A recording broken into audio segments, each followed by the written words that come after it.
If you've spent any time at all in West 605, you know that Mother Nature always calls the shots.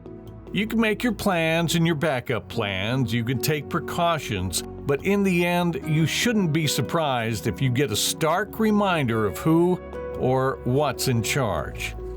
The best example of that was the Rapid City flood of 1972. A lot has already been written and said about this horrific event.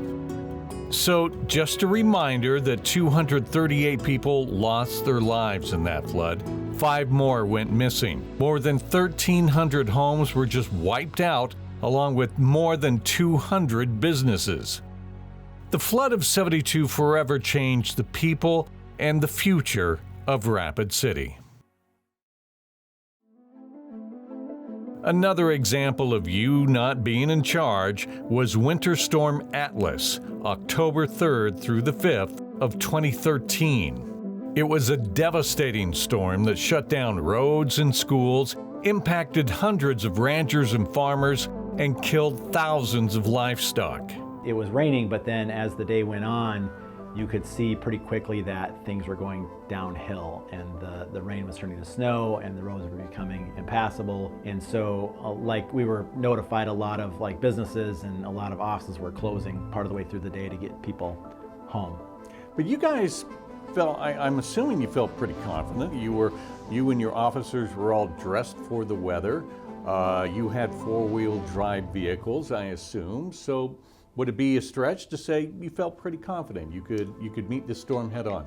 Blizzards are nothing new in South Dakota. We had all had been through countless blizzards, and so we have kind of an understanding of what to do and how to prepare for those things. And so, like you said, some of those things are at that time, not all of our patrol vehicles were 4-wheel drive, and so we pulled all of our 2-wheel drive vehicles off the road and put all of our police officers back out with 4-wheel drives. We always make sure that the officers are dressed well enough.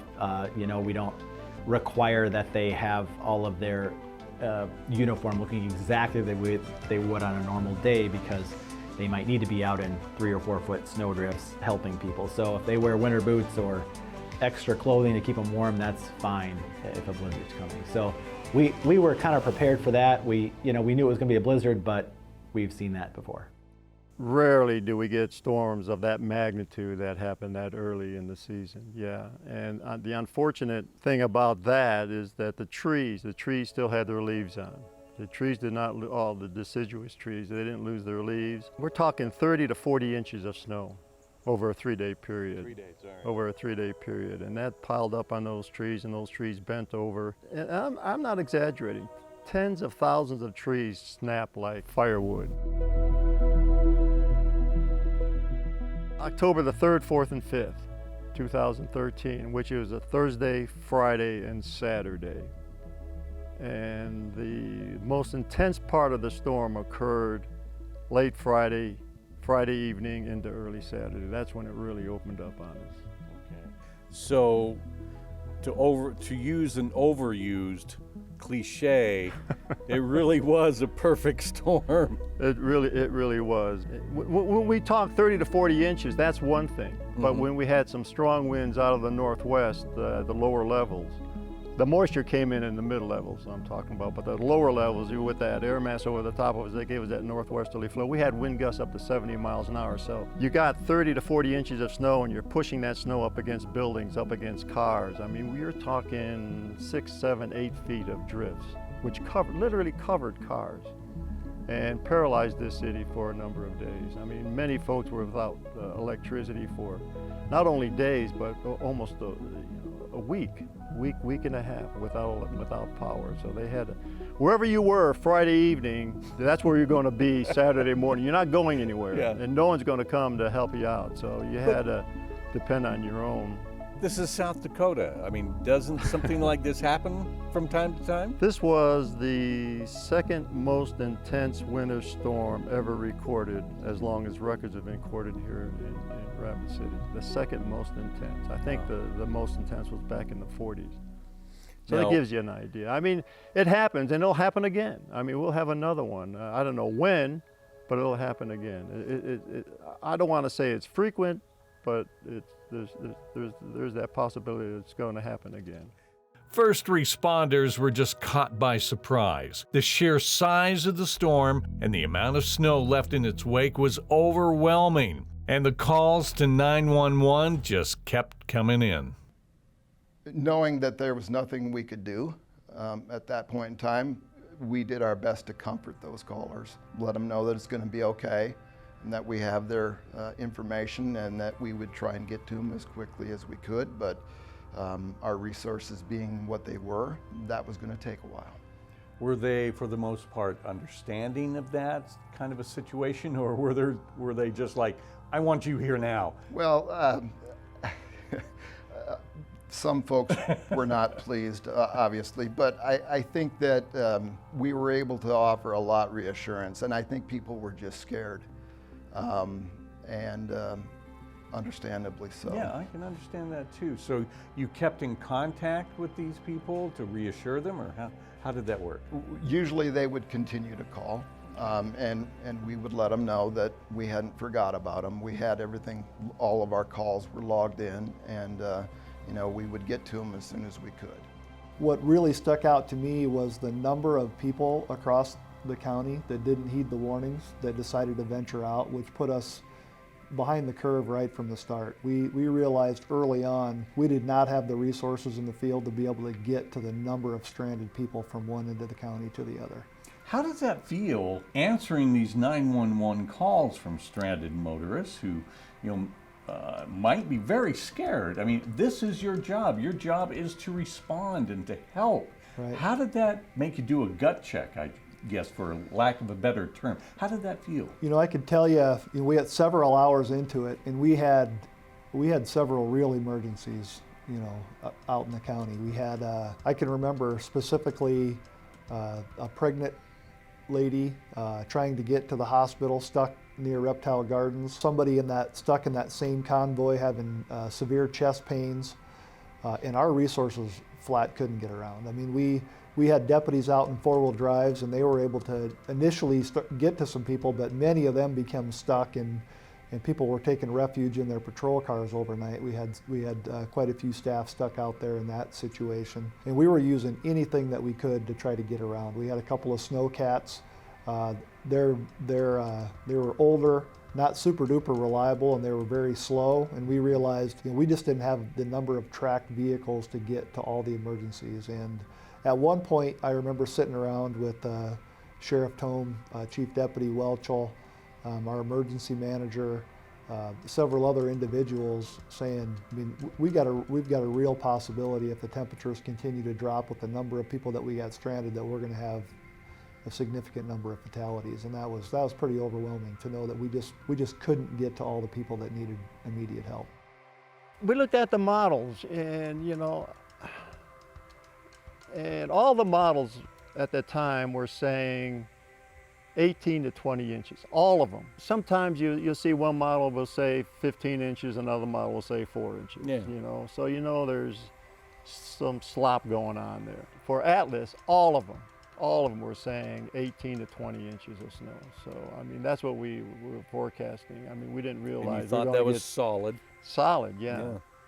But again, people got to realize computer models are not all that rigorous. They get their information from history. But if we get a storm like Atlas, which exceeded anything the historical records indicate, the models can't see it. They basically can't see it. And Atlas was one of those that exceeded the model's ability to see it coming. Mother Nature every once in a while will come back and just slap us in the face, saying, you think you got us under control? You think those snow plows can handle what I'm going to throw at you? Not and then so much. Boom, Yeah. hit you in the side of the head and say, here, I'm going to give you Atlas, deal with it. And it's very difficult to deal with it. So after the storm stopped and the cleanup from Winter Storm Atlas began, what were the lessons that were learned? Because as Bob Riggio says, another Storm Atlas will happen sometime. We were really lacking in vehicles that could get around in western South Dakota. So we've spent a lot of time and effort working with volunteer fire departments and then sheriff's offices, police departments to make sure that we're better equipped to handle that type of an emergency. Mm-hmm. We've got a couple of SHRPs through search and rescue that are very useful in that. We have several tracked vehicles between search and rescue and the sheriff's office. Many of our area volunteer fire departments purchase tracked vehicles with Homeland Security money, so they could bring, they had plenty of volunteers willing to help, they didn't have any way to get around. In the storms we've had since then, we have those types of resources scattered throughout the county. We stage a snowcat and wall, for example. Sometimes we stage tracked equipment up in Johnson Siding or in Hill City, depending on what the forecast is looking like. So I feel like we're much better prepared ahead of these. We stage staff and resources in hotels in remote areas of the county where we just can't get to. And so I feel our overall emergency response on storms specifically in Pennington County is greatly enhanced. We have some very creative staff members. And at some point in the operation, there was communication with a snowmobile club, and we actually orchestrated a rescue effort, if you will, with a local snowmobile club that we equipped with our radios so that we could maintain communications with them. And, God bless them, they went out there and they got to areas that we couldn't. And so, I'll credit our hardworking staff on coming up with that idea.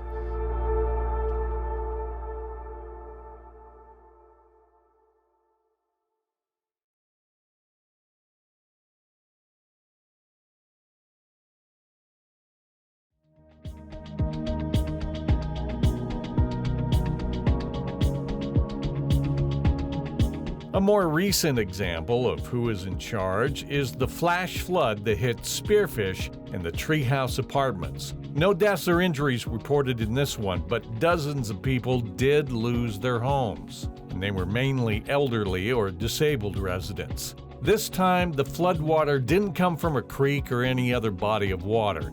It came from the sky, and it came down hard and fast, overwhelming the city's drainage system. Emergency aid groups were on the scene within a matter of minutes, including the Salvation Army of the Black Hills, who were first on the scene.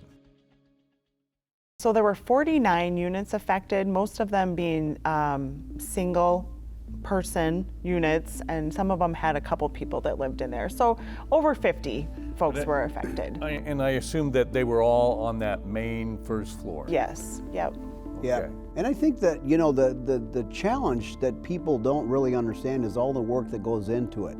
They see the Salvation Army, they see the Red Cross, they see all that show up, and they don't get to see necessarily all the other stuff. Like, we meet with the Red Cross pretty regularly. We meet with Catholic Charities pretty regularly. A lot of the emergency management programs and things like that, we all get together constantly and talk about that. If this were to happen, now we have some basic things that we all do. The Red Cross does certain basic things. They do sheltering, they do housing. We do typically a lot of the feeding and things like that. So immediately we were on, Angie was on the phone with the Red Cross that night about, okay, here's what's happened so far. We don't know the impact of what that is, but we all know something's happened and there's going to be an impact. I'm glad you segued to that because I don't know about our viewers, but personally, when I think of disaster relief and things like that, my mind just naturally jumps to the Red Cross. But you guys are always there, teaming up with them. Yeah. Explain how that works. Yeah, it's in the United States, the disaster program started in 1900 with the massive hurricane that decimated Galveston. Thousands of people died, and so the national commander, Major or Commissioner Tucker at the time, sent Salvation Army officers from all the United States to Galveston to set up feeding and housing and things like that. And so it really, and since then, I mean, it's gotten way more technical. And 100 years ago, we'd show up and we'd hand out some sandwiches out of the back of a station wagon, whereas now we have a fully self-contained mobile kitchen that is just amazing. That could be set up on site. And so really around, I've been doing this about 35 years, and everything from international disasters to hurricanes to different things like that. And so we have a great opportunity to partner with, again, the many agencies that we've talked about, because no one agency. 9/11 proved that. I mean, 9/11 was a big deal, and that was a huge process of everybody coming together. And most states and communities have what's called a VOAD, which is Voluntary Organizations Active in Disaster. And that's a group of people that meet generally once a month. The state meets about once a quarter with all the different agencies. And it might be the Seventh-day Adventists, it might be Catholic Charities, it's St. Vincent de Paul, the Salvation Army, anybody who's involved in that process, so that we continually to do that. I think last year, the derecho stuff that was out on the other side of the state, you know, we set up, and this thing here, so we set up emergency meetings of those groups, say, here's what's happened so far. And the great thing about that is it brings everybody to the table, it brings a centralization to the process. And so rather than all of us going out trying to figure out what's going on, we come together and say, here's what's happened. And the Red Cross says, okay, we can do this. And the Salvation Army says, we can do this. And somebody else says, we can do this. And it's just a great, great partnership. And that's developed over the years. When we got there with our canteen on Friday afternoon, you know, people just sitting outside their homes, not really knowing what to do, or not having the ability to get their stuff moved out and to put into a storage unit. And again, these are disabled and senior citizens. Yep.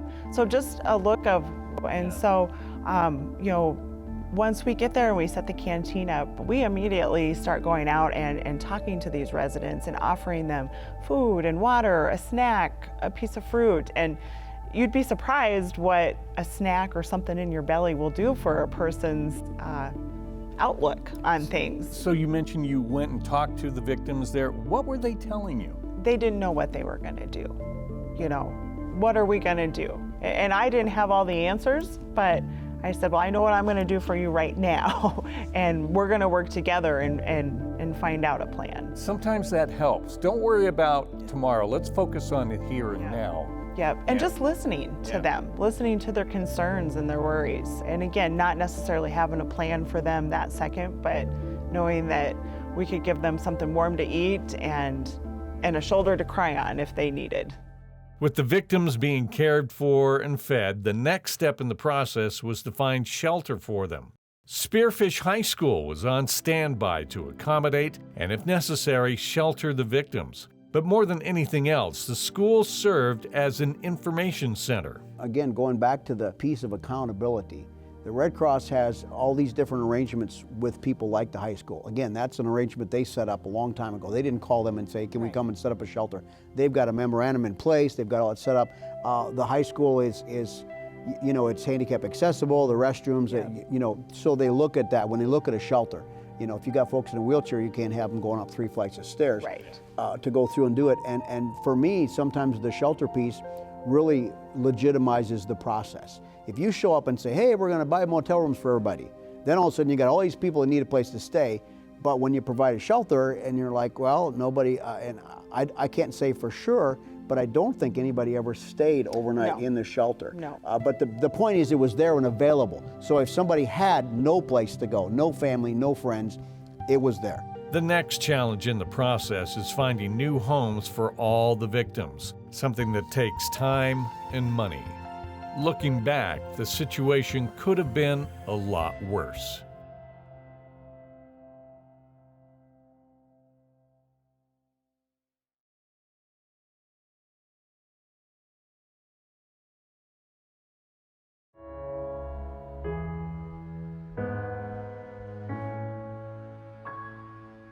When you live through a natural disaster, there are certain thoughts that come to mind when you think back about the whole experience. The first thing you do is thank your lucky stars, and then maybe... You know, I get home a couple of days later to a brand new chainsaw sitting at my house, and I was trying to figure out what that was about. And gift from my father-in-law from all the trees they had down at their house. So the work that we did around the clock as a community to try to get that cleaned up and make our community safe again was pretty incredible in the days following too. Just the countless stories of neighbors helping neighbors, and you know, a lot of us were still working 12, 14-hour days through the cleanup process, but then we would go home and, you know, change clothes and go help each other or help neighbors through that process, and how our community came together as a whole after that was pretty impressive. I think there was a lot of us that were really worried about what we were going to find the next day. There were tons of vehicles that were marooned, not just in the Rapid City area, but Box Elder and Lee Deadwood and all these places. I mean, I heard figures before, but I know it's probably 50 or more plus, maybe more than that. I don't think we lost anybody. I think everybody we found was okay, and was maybe a little worse for the wear for being out all night, but I think that could have been much worse than it was. And so there was a mess to clean up, but in the end, I think it was a lesson we all learned, but it didn't have too high of a price. If the temperature dropped in this particular event, it could be catastrophic.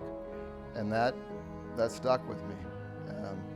Probably another reason why I couldn't sleep that night. But yeah, that was memorable. You can plan for everything on the planet, but if you don't have the relationships in place, and sometimes things come up that you just didn't plan. But if you have the relationship in place, and I would just say to folks out there, if this is something that you think you might be interested, particularly retired EMT folks, fire, police, Angie's looking for folks on our team. We need people to drive our canteen, to work on our canteen. And I see, because of the large area we have, basically Angie and I take care of the Salvation Army from the river west. Yep. So I mean, I see a day where we could easily have multiple. We could be at a fire, we could be at a wildfire someplace serving, we might be at a house fire, and I see that there's multiple things. So, we've got an EDS gentleman that lives up in Belfouche, and so if there's a situation up there, I mean, he can be there in a couple of minutes, where it takes the rest of us 45 minutes or an hour to get there. And so that's the thing. We want to make sure that we have enough people. We want to make sure that we've got them trained and checked out and everything like that. And everybody's looking for folks. I know I can speak for Richard on that. They're all looking for folks, and they've all got to be checked and everything like that. So don't wait till the disaster hits. You need to do that now. And one final thought from Mr. Riggio. People are resilient, and people come together. You make do with what you have. I mean, we put on a newscast with only 5 people, which is incredible. And people had to stay in their homes without power for days, possibly even weeks. But they're from South Dakota. They could deal with it. That about says it all when it comes to living here in West 605.